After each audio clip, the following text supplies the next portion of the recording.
organising enhanced partnerships on municipal operators to improve services. I'm sure that my honourable friend, the Minister for Buses, will be happy to talk to her about the proposals that she raises. Thank you, Mr. Speaker. Norfolk County Council received one of the largest shares of money for bus services in the country, and I was very pleased that we've been able to reopen new rural bus services routes in my South West Norfolk constituency. But we still don't have proper linking with train services. So what more can the government do to have buses and trains working together so that we have a truly integrated transport system? Well, I thank my honourable friend for his important question, and there is no doubt that we need to ensure that transport systems work better together. I'm sure he will be very interested in our forthcoming integrated national transport strategy, and he doesn't have too long to wait. Clive Jones. Thank you, Mr. Speaker. The funding given on local... question number 12. Mr. Speaker, proper investment in maintaining our roads save drivers from shelling out hundreds of pounds for pothole-related repairs and makes journeys safer and smoother for millions of people every day. That's why we're investing a record £7.3 billion over the next 4 years to help councils maintain roads, and why we've introduced a transparency system to ensure that local people can see that their councils spend this money effectively. Clive Jones. Much, Mr. Speaker. The funding given to local authorities is woefully inadequate to maintain the roads, let alone improve them. Whilst Department of Transport funding remains well below historic levels in real terms, local authorities such as Wokingham have also had their funding dramatically cut by the government. How does the government expect local authorities like Wokingham to deliver on the objectives of the new road safety strategy? Mr. Speaker, it's sadly a fact that we've seen a decade of underinvestment in our road network. This government is putting record money to local councils, £1.6 billion this year, £500 million more than the year before, and we will be doubling the amount of money spent on local roads maintenance over the course of this Parliament. And you know, he raises an important point about the importance of road surface and highways maintenance when it comes to road safety, and that's why we are putting our money where our mouth is. Mr. Speaker, despite an additional £6.7 million being provided to reform-led Warwickshire County Council, the condition of roads across North Warwickshire remains an absolute disgrace. Potholes are the #1 concern for many drivers in my constituency. Our high streets, our rural roads and our main roads are littered with potholes. Does the Minister agree with me that Warwickshire County Council must do more with this funding and take urgent action to fix our roads before many more women are left alone waiting for recovery on rural roads late at night?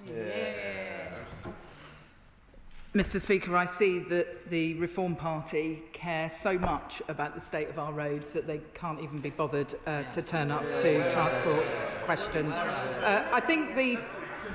So for clarification, Andrew Rosendale was a member. He did ask a question. Just to put the record straight before I get a load of emails. Forgive me, Mr. Speaker. They change so much at the moment that I've lost track.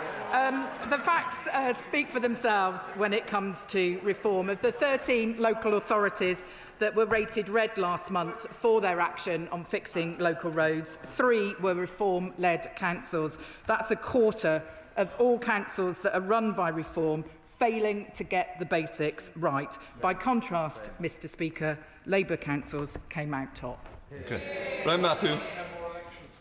Number 13, please, Mr. Speaker. Minister. Thank you, Mr. Speaker. Rail performance is improving following a decade of decline. We are working with the rail industry on a performance restoration framework with 5 clear areas of focus to recover performance to acceptable levels. These include timetable resilience, staffing and keeping trains safely moving during disruptive events. Matthew. I thank the Minister for his answer. Network Rail's Wiltshire strategic study identifies clear strategic and economic case for upgrading the railway through Melksham with a new passing loop unlocking capacity for an hourly passenger service. increased freight movements and improved network resilience when other lines are closed. For Devizes, the study highlights how the proposed gateway station would deliver economic growth for the town and boost connectivity for towns and villages along the Kennet Valley. Would the Minister... Order. In fairness, one of us is going to sit down. It's not going to be me. Can I just say, it's too long a question. I've got all your colleagues to get in. They're going to be upset. I'm sure the Minister's got a good idea of what the question was. Thank you, Mr Speaker. Well, I thank the honourable member for his important question. I'm aware of both the Bath and Wiltshire Metro scheme and the Devizes Gateway project. While there are no specific plans currently to deliver on these aspirations, we would encourage both him and local stakeholders, including local authorities, GWR and Network Rail, to continue to work together in developing these plans, including sourcing funding opportunities. And I'm sure the honourable gentleman will play his part as they do so. Robertson. Thank you, Mr Speaker. People across Lichfield, Burton and the villages are overjoyed that this government is investing in the Midlands Rail Hub project, but they are eager for more. So can I ask that the departmental team will look again at the South Staffordshire line and reconnect Lichfield to Burton via Olry Was and the potential merits of a station to serve the National Memorial Arboretum? I thank my honourable friend for his question, Mr Speaker, and he continues to robustly defend the interests of his constituents in this chamber to have the rail services that he deserves. If he would write to me on the detail of the proposals that he speaks of, I will ensure that the Rail Minister gives him a fulsome response. Mayor Wills. Question 14, Mr Speaker. Minister. Thank you, Mr Speaker. The Department launched the review of the airport's national policy statement in October 2025 and selected a single scheme to inform that review in November. We are reviewing the AMPS swiftly but thoroughly, and we intend to consult on any revisions by the summer. Mayor Wills. Mr Speaker, the Environmental Audit Committee recently found in their report that the government is proceeding without the necessary evidence base to sufficiently underpin its economic arguments for airport expansion. And now senior figures in the airline industry are warning about serious economic consequences of the unaffordable, eye-watering costs that will be passed on to their passengers. So will the Minister now admit that the maths for Heathrow expansion simply don't add up, and this is around saving the Chancellor's economic credibility when her other policies are undermining growth? I thank the Honourable Lady for her question. She asks about the point around the case for Heathrow expansion and collecting the data in reference to it. The AMPS review is going to do exactly that, reflecting changes in legislation, policy and analysis since the current AMPS was designated in 2018. It will ensure that any proposed scheme for expansion at Heathrow will be consistent both with air quality obligations, but also to ensure that it contributes to economic growth across the entirety of the United Kingdom.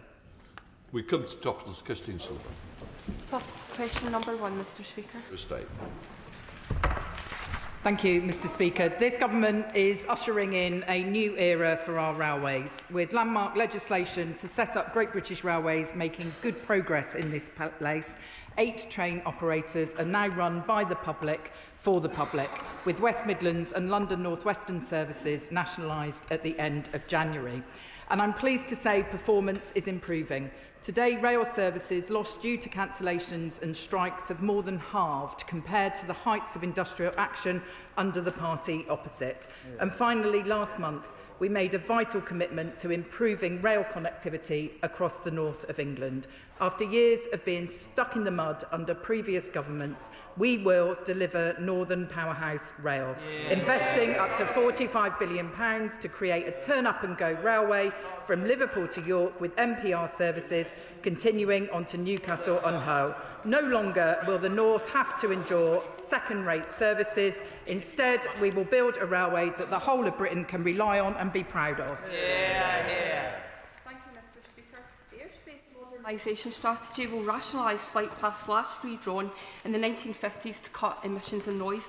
But for the historic community of Blackness, my constituents are really concerned the opposite will happen with the plans for Edinburgh Airport airspace, and their tranquil village will bear the brunt of disruption.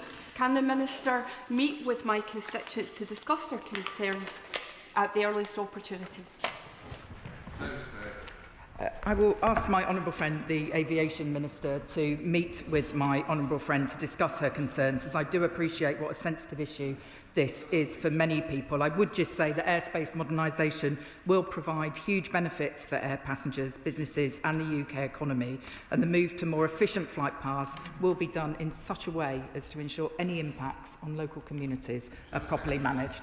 Thank you very much indeed, Mr. Speaker. Passengers want safe and reliable journeys, and those who work on our public transport system deserve to be safe at work, especially when they do the right thing in difficult circumstances. However, bus driver Mark Ahir, who was praised by police for stopping a thief, was sacked. I've met Mark and the lady he saved from robbery, but has she or anyone from the department met him? Indeed, has anybody from the department made representations on his behalf? And more broadly, passengers deserve to feel safe on our railways. What are the most recent figures for British Transport Police?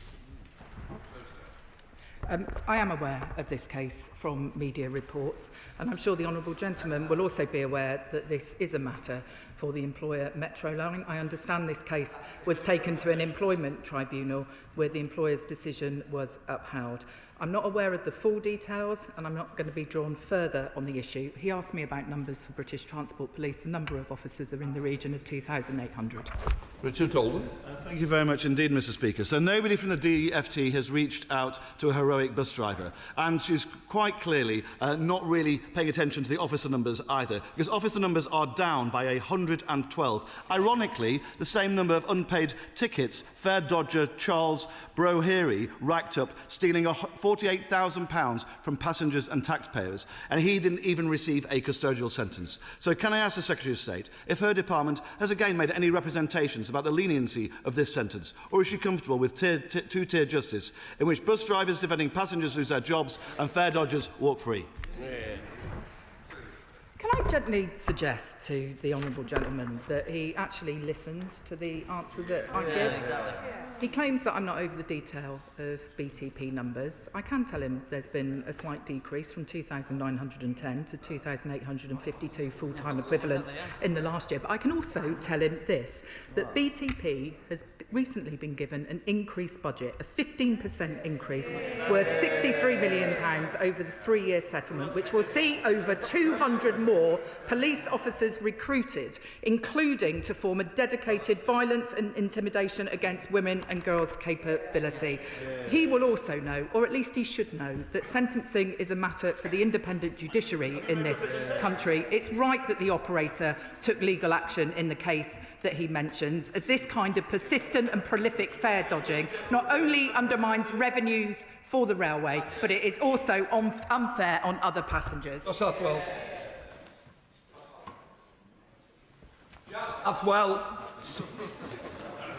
Apologies, Mr. Speaker. Thank you. Soaring car insurance costs are pricing young people off the roads. A constituent of mine recently was quoted 3,000, another 5,000, and this is far from unique. What is the government doing to bring down the cost of driving and make insurance affordable for young people again? We published the Motor Insurance Task Force report last December, highlighting actions being taken to tackle claims cost and ultimately helping to reduce motorist premiums. We're also consulting on a minimum learning period for learner drivers, which may help to reduce premiums if collisions involving young and novice drivers fall. Liberal Democrat spokesperson. Thank you, Mr. Speaker. The government has big ambitions for active travel, but its targets for its third cycling and walking investment strategy are neither bold nor measurable. Over 40 organisations, including some Labour mayoral authorities, have called for a target of 50% of urban short journeys being walked, wheeled or cycled by 2030, as well as planning for a national active travel network. What does the Secretary of State say in response? As I'm sure the honourable gentleman knows, we consulted on the third cycling and walking investment strategy. That consultation closed in December. We're considering very carefully all the representations that have been made, and we will publish the final strategy in the spring. Katrina Murray. Thank you, Mr. Speaker. Cumbernauld gets its first direct service to London in the spring when the new Lumo Stirling to London Euston service stops at Greenfield Station. Can the Secretary of State confirm how the Department will ensure that rail reform ensures communities such as mine continue to benefit from open access services? I'm pleased that the expansion of Lumo services from Cumbernauld to London will soon benefit my honourable friend's constituents. The Department's position on open access is clear. There will be a place for it in the reformed rail sector where it adds value, and GBR will oversee a rail network that delivers better for passengers, and we know there's a role for open access in supporting this aim. Thank you, Mr. Speaker. Over the weekend, I saw the appalling state of roads in my Chelmsford constituency, such as Oaklands Crescent and Dorset Avenue, that Essex County Council, run by the Conservatives, have failed to repair properly time and time again. Does the Minister agree with me that patching potholes, that means they have to come back to them time and time again, is a terrible, terrible waste of public funds? That's precisely why we have established an accountability and transparency framework for local authorities where they need to report to us on the amount of proactive resurfacing that they are doing, because this can obviously represent better value for money for the taxpayers. I know that people want to see contractors getting it right first time, and this government is determined to work with local authorities to make sure that's the case. Thank you, Mr. Speaker. In my constituency, residents have faced years of disruption from HS2, and the saga continues. Upcoming works on the A38 at the Swinfen interchange include an 11-day closure alongside a year-long closure of the northbound slip at Street Hay in neighbouring Lichfield. These measures will inevitably push traffic onto the A5 bypass and through villages including Hints, Weeford, Whittington and Swinfen, causing significant disruption to my constituents. Will the Minister outline when my constituents can expect these works to be completed and what assurances can be given that the disruption will be minimalised? Just before you answer, I don't need some advice from the benches telling me about somebody's reading. Don't just pick on one side, it's happening on all sides. I don't like reading, but the House is certainly tolerant, so I expect people to be tolerant to both. I'm sure he'll be shouting when he sees somebody's own. Not. Understand?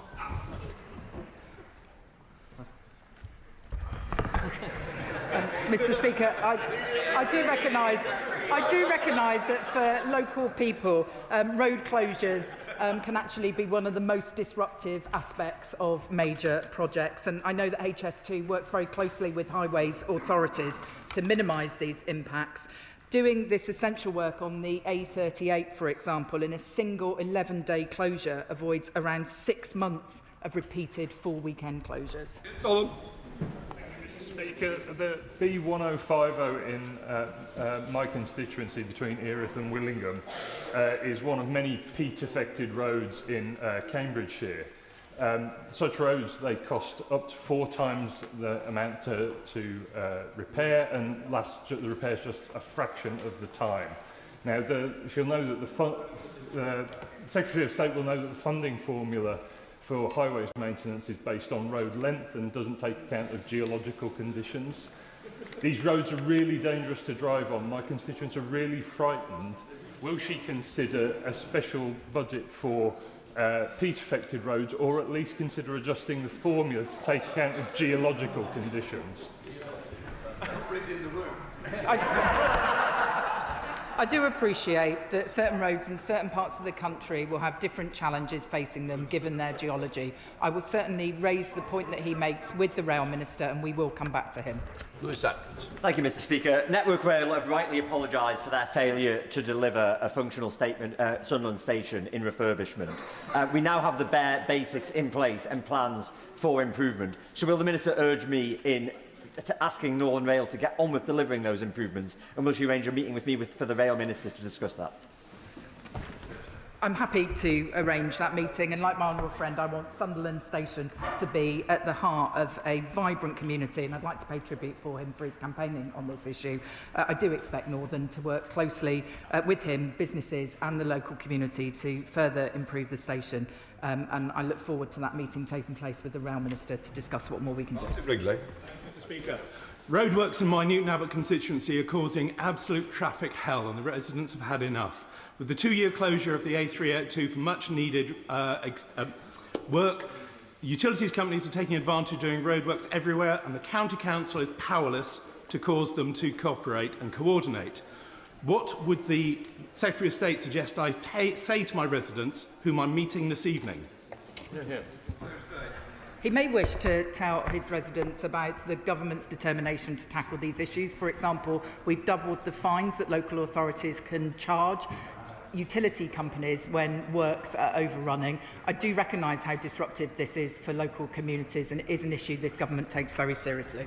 Dr. Jeevan-Sanders. Thank you, Mr. Speaker. The last government cut bus services in my community by half, so I'm really glad that this government is putting more money into my local community, but we do need more bus services, particularly in rural areas.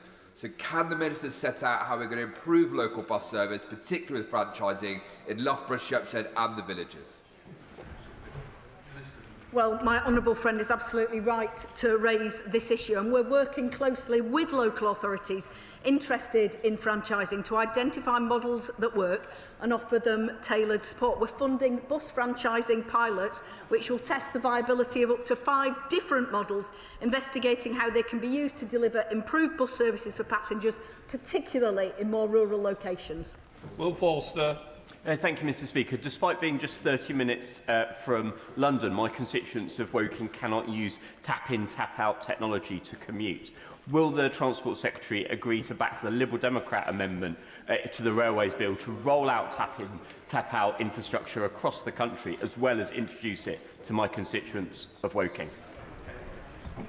I can tell the honourable gentleman that we're already on this issue across the wider South East, and we're expanding the pay-as-you-go system with tap-in, tap-out technology. We've got further stations that are due to come online, and I'm happy to talk about a further tranche beyond that, but we need to get cracking on with the ones that are already in the pipeline. Lloyd Hatton. Keep it short and sweet, Mr. Speaker.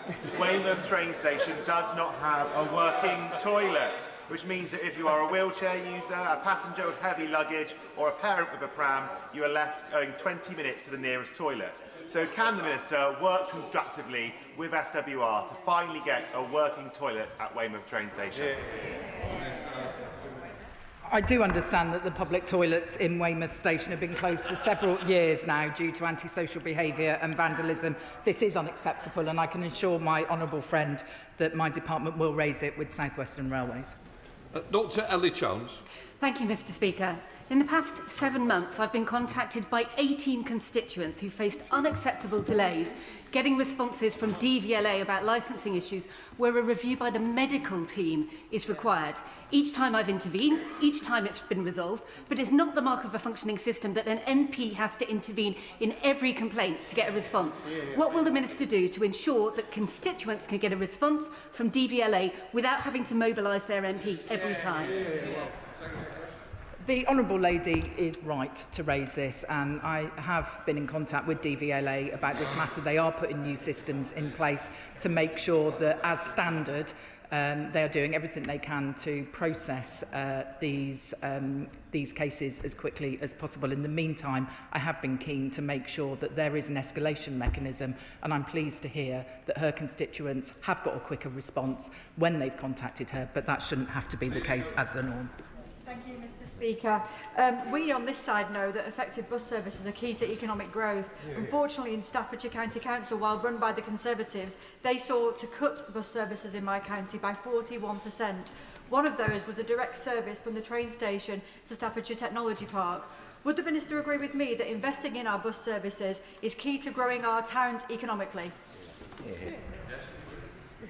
Yes, my honourable friend is absolutely right. We're giving local authorities the powers and the funding. We expect them to use them. Dr. Kieran Moore.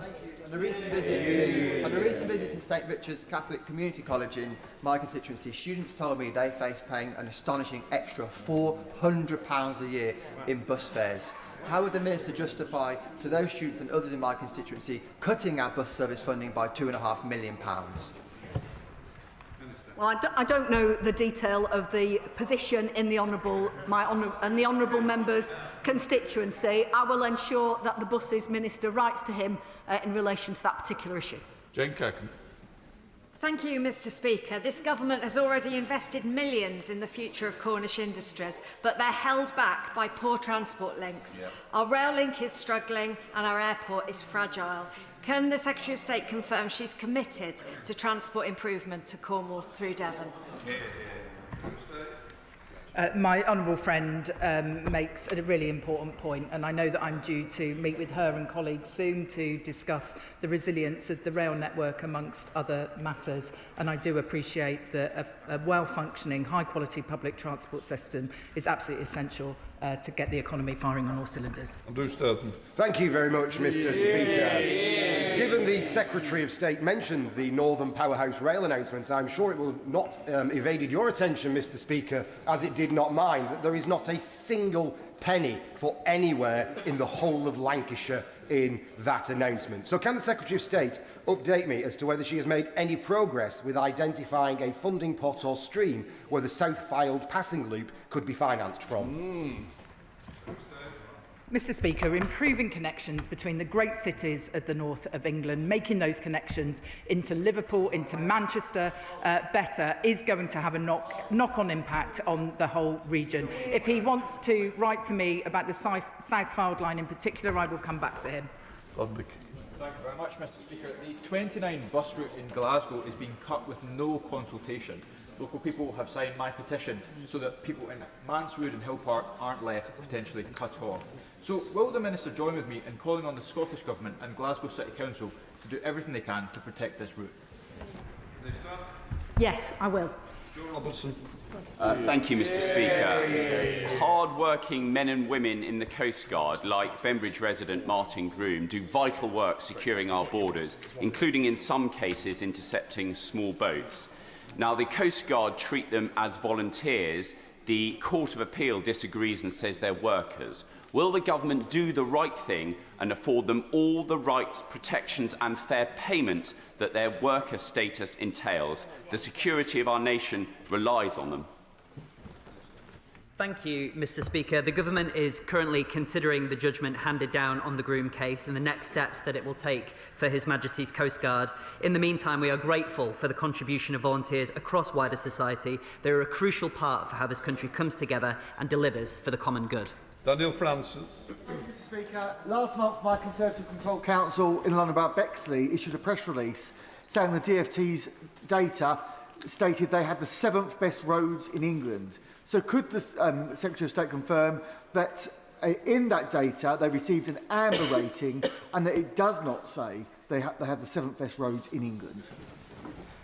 I'm very happy to clarify that that is a disingenuous claim at best from Conservative-controlled Bexley Council. The government did not publish a ranked list of authorities, but what is clear is that many councils which achieved a green rating overall, Bexley was not one of them. They were ranked amber.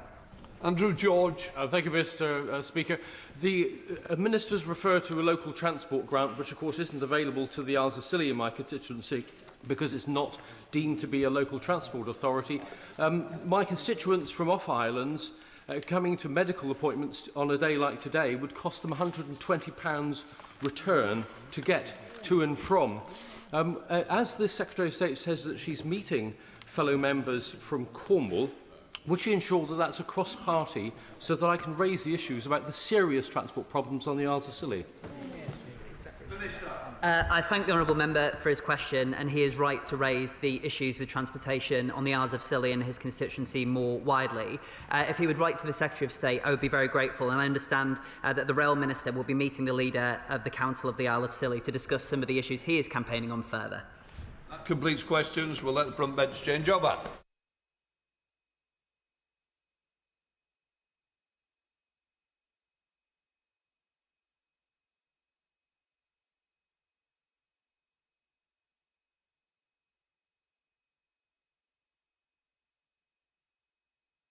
Right, we now come to the urgent question.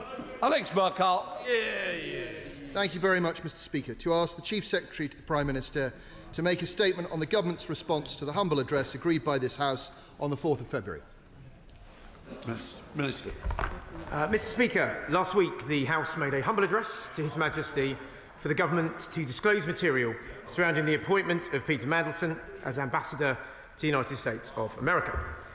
On Monday, my right honourable friend, the Chief Secretary to the Prime Minister, updated the House on further action that the Government is taking. He confirmed that the Government will bring forward legislation to ensure that peerages can be removed from disgraced peers and that Peter Mandelson will be removed from the list of Privy Councillors.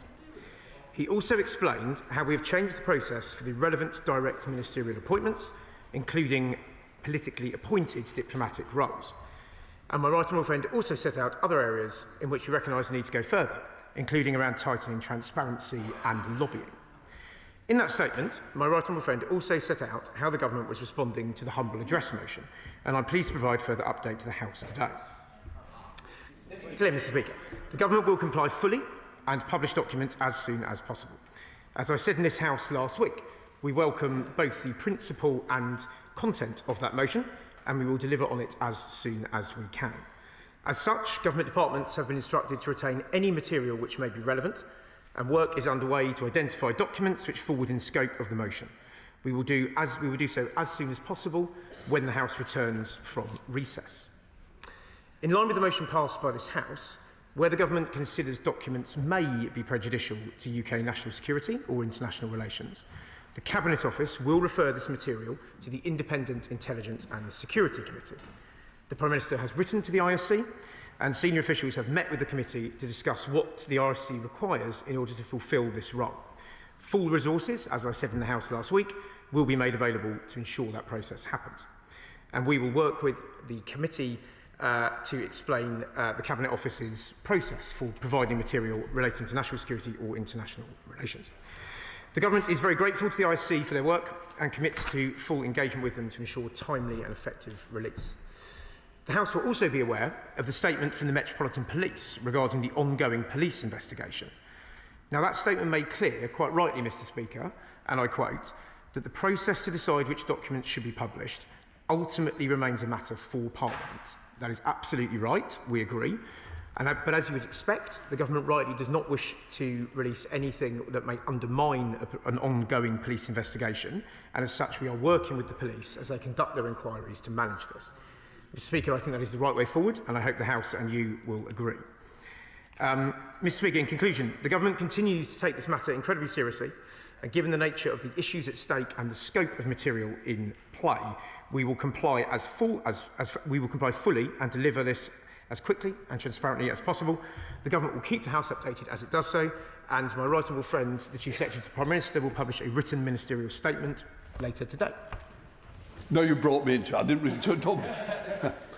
Just to say that the Intelligence Committee is private and independent, and therefore I wouldn't like to see that they were blocked from information, because it would not affect any police investigation, because that information wouldn't go into the public arena. So I just want to be aware of that. And can I thank the Minister for coming? A WMS on something as important as this isn't personally good enough to me. I think it should have been brought to the House. All sides are interested, and I think it's right. This House should be informed personally. So I'm really pleased. I'm sorry he's got the short straw, but I think he's here. Secretary. Thank you very much, Mr. Speaker. I couldn't have put it better myself. But thank you. But thank you for granting this urgent question, without which honourable members would not have had a chance to question ministers before recess. The House obviously rises for recess having received very little in the way of information, so it's very important that we hear from the Minister today so that we can try and have some confidence in the process that's going forward.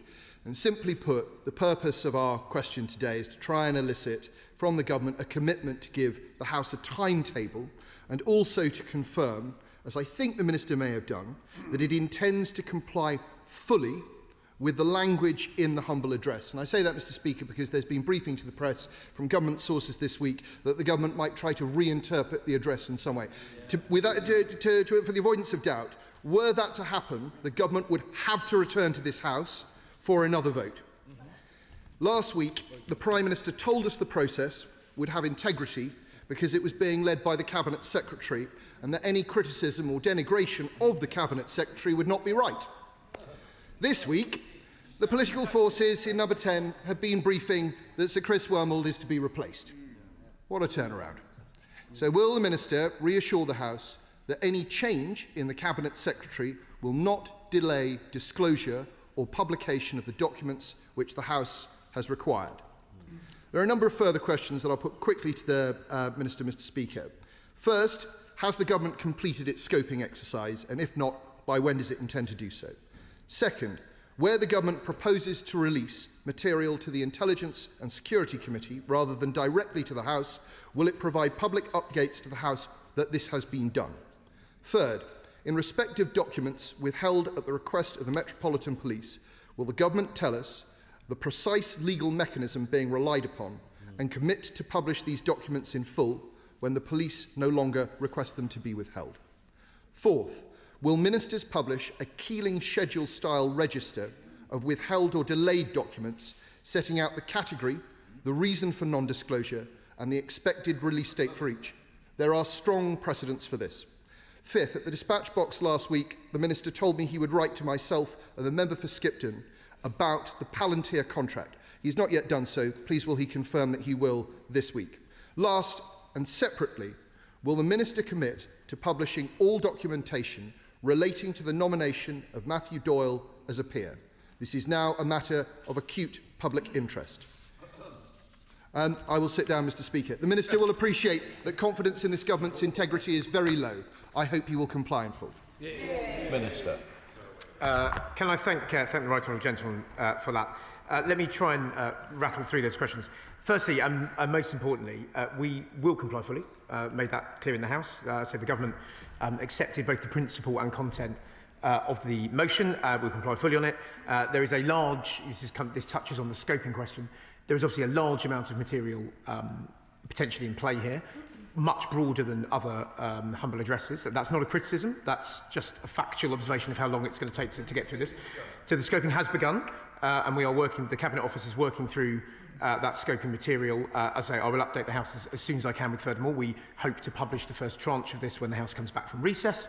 But as I say, that is being worked through on scoping. The conversations with the Metropolitan Police, as I say, are absolutely, as the Speaker pointed out, have the primacy of this place at heart. But we also, as you would expect, not want to prejudice an ongoing police investigation, so we are just working our way through that. With regard to the Cabinet Secretary that the right honourable gentleman mentioned, obviously it wouldn't be appropriate for a Cabinet Office Minister to talk about the Cabinet Secretary or individual...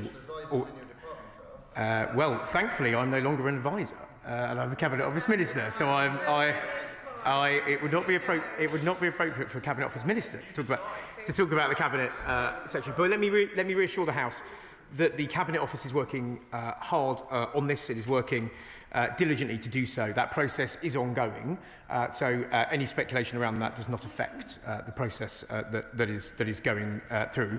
On Palantir, the right honourable gentleman mentioned this. I did commit to write to him. I have spoken to officials about that. I promise we will get that to him. Obviously, that there was an urgent question on this as well. I think that the MOD took that updated, but I promise I will come back. I will come back to him on that. And finally, he touched on Lord Doyle. Obviously, that is outside the scope of this humble address and outside the scope of the papers. So the urgent question on that does not touch upon that. Sarah Owen.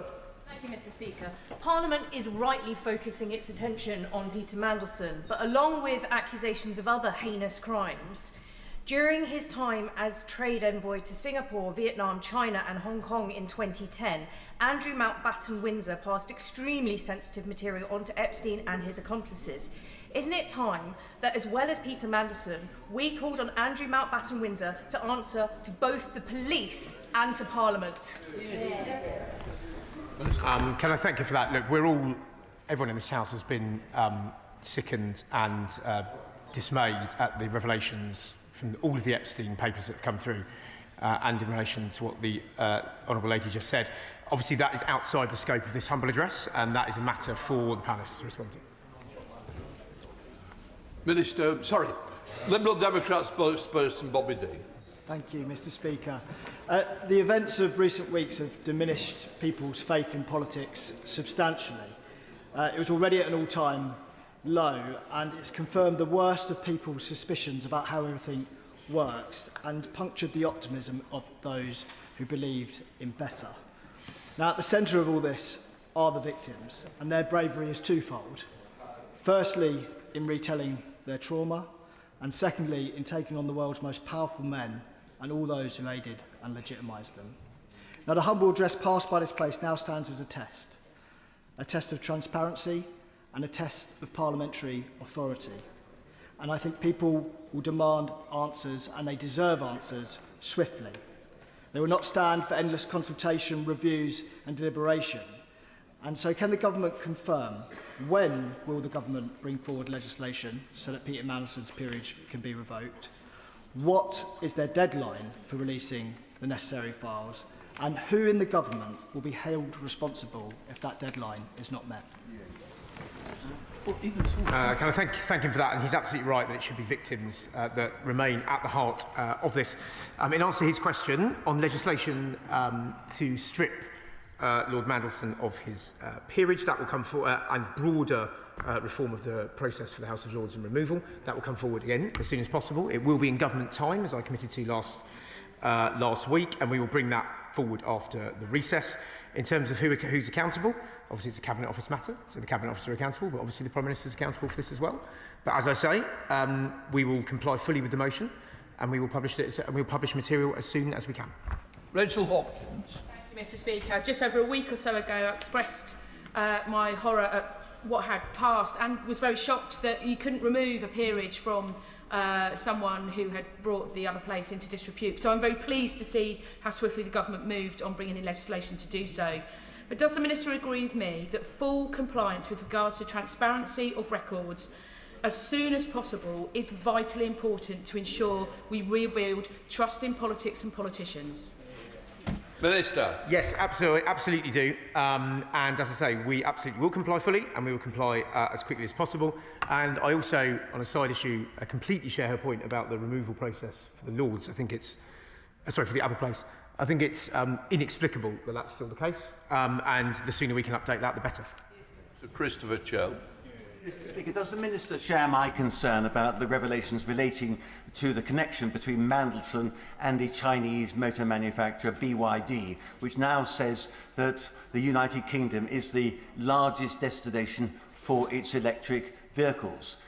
Will he also answer as to whether he is preventing the Secretary of State for Energy and Net Zero from disclosing the conduct which he had and the conversations which he had when he visited China last year and signed agreements which remain secret as far as this House is concerned? Minister. Thank you. I mean, look, there's no part of the revelations around Lord Mandelson that I'm not dismayed at and appalled at. So that includes all of that. On the broader point about that he raises there, I'm afraid I'm not across the detail of that, but that's one for the Secretary of State team to reply to. Thank you, Mr. Speaker. There continues to be significant public interest in the £240 million Palantir Technologies government contract. Could the Minister confirm if any government ministers were present at the Palantir celebration party yesterday, and if so, who? And can he commit also to ensuring that all materials and records relating to this contract award decision are published? Minister. I have no idea is the answer to the first part of her question. And the second part of her question, as I have now promised the honourable gentleman twice, we will give a written reply and a full reply about the Palantir contract that concerns the Cabinet Office as soon as possible. Mark Pritchard. Thank you, Mr. Speaker. Public confidence in this process is absolutely vital.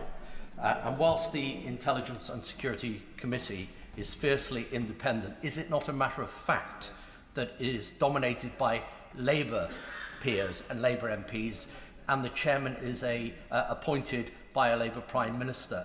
But on a point of detail on the Cabinet Office involvement, how will this inquiry avoid a conflict of interest between the Cabinet Office employees who staff the ISC and the Cabinet Office themselves, and also on the legal advice from the Cabinet Office? Would that not conflict with the Cabinet legal advisers to the ISC? Is it not the case that the Intelligence and Security Committee should have its own budget to recruit its own independent legal advisers separate from the Cabinet Office? Minister. Can I thank him for that? I mean, as I said in the House last week, and I think in response to a question from the former Attorney General, the full resourcing